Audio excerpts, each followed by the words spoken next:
الملكة نازلي. أزمات وفضائح لا تنتهي.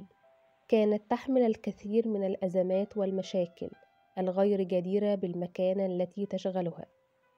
إنها الملكة نازلي ملكة مصر، ووالدة الملك فاروق ملك مصر والسودان، وزوجة الملك فؤاد. وهو ده موضوع فيديو النهاردة من قناتكم زي التاريخ ما بيقول هنا علي. من فضلكم كل اللي يشوف الفيديو يعمل اشتراك في القناة ولايك وكومنت عشان توصله باقي الفيديوهات. ولدت الملكة نازلي في 15 يونيو عام 1894 ميلاديا في محافظة الإسكندرية، بالتحديد في قصر والدها بمنطقة سان ستيفانو. تنتمي لعائلة أرستقراطية من طراز فريد، فوالدها عبد الرحيم باشا صبري كان وزيرا للزراعة، ووالدتها سيدة المجتمع كريمة محمد شريف باشا، وجدها محمد شريف باشا أبو الدستور المصري. تزوجت من الملك فؤاد وهو أكبر منها ب20 سنة، وكانت الزوجة الثانية له بعد طلاقه من الملكة شويكار. بسبب جمالها الأخاذ وقوامها الرشيق وصغر سنها، كان الملك فؤاد شديد الغيرة عليها، فأصبحت حبيسة داخل جدران القصر، وكان يقوم بتعيين الحراس لمراقبتها. فكانت فترة زواجها منه صعبة جدا، أثرت عليها لاحقا. أنجبت 5 أبناء، هم الملك فاروق، الأميرة فوزية، الأميرة فايزة، الأميرة فايقة، الأميرة فتحية. بعد وفاة الملك فؤاد شعرت بأن حريتها قد عادت إليها، وأصبحت لا تهتم بالبروتوكولات الملكية ولا كونها ملكة زوجة ملك وأم الملك.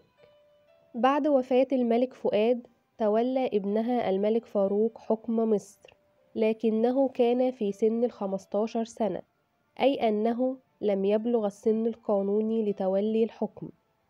فعينت له لجنة وصاية، والتي كان يرأسها أبرز الطامعين في الحكم، وهو ابن عمه الأمير محمد علي توفيق.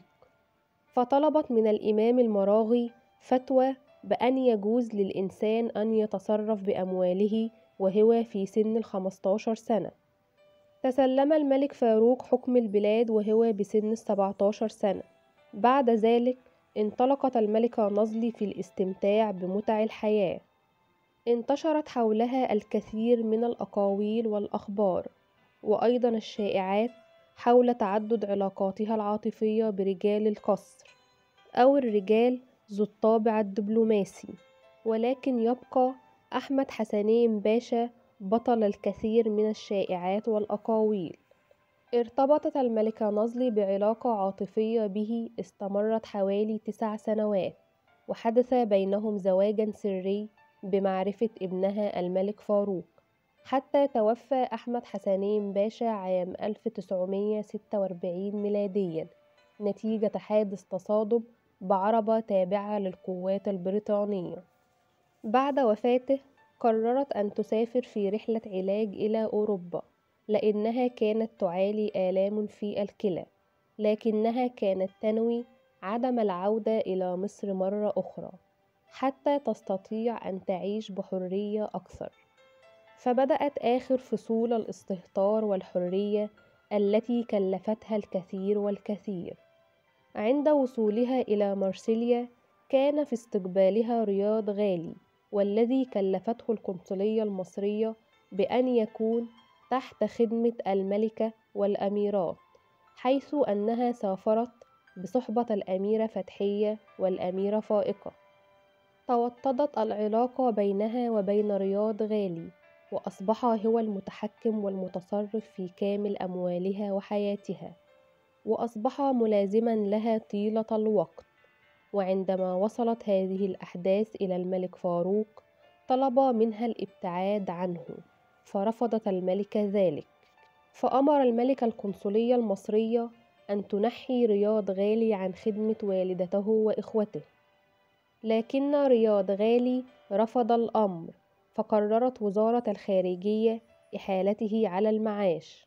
لكن إصرار الملكة نازلي على الاستمرار في نزواتها فاستبقته في خدمتها، وادعت أنه سكرتير خاص لها ولبناتها الأميرات. كان لهذا التصرف أثرا بالغ السوء في نفس الملك فاروق خاصة والشارع المصري عامة، وأفقد الملك فاروق أسهمه وسط شعبه، فخرجت شعارات كثيرة ضد تصرفات الملكة وكذلك الملك فاروق. وبعد ذلك حدثت كارثة، وهي أن الملكة نازلي أعلنت خطبة رياض غالي على ابنتها الأميرة فتحية، فاستدعى الملك فاروق مجلس البلاط برئاسة الأمير محمد علي للنظر في أمر الملكة الأم، فقرر المجلس رفض هذا الزواج وتجريد الملكة الأم من لقبها وامتيازاتها الملكية، وأيضا الأميرة فتحية، ومصادرة جميع أملاكها وأموالها في مصر. لكن الملكة نازلي لم تهتم لهذه القرارات، وقررت عقد زواج ابنتها من رياض غالي في مايو 1950 ميلاديا، وكان زواجا مدني.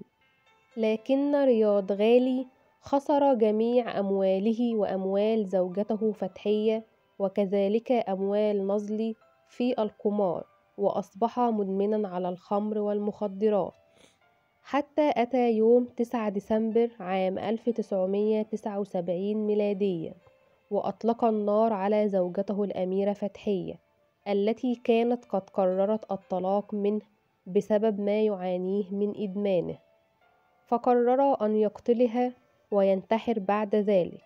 توفت الأميرة فتحية على الفور وهو لم يمت، وحكم عليه بالسجن 15 عام.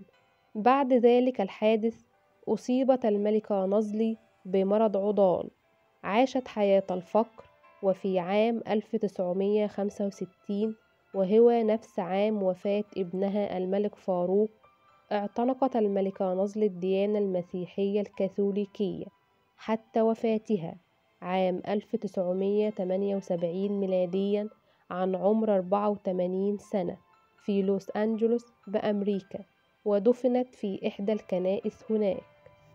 أتمنى يكون الفيديو عجبكم، متنسوش الاشتراك في القناة واستنوا الفيديوهات الجاية. معايا أنا هنا علي في زي التاريخ ما بيقول.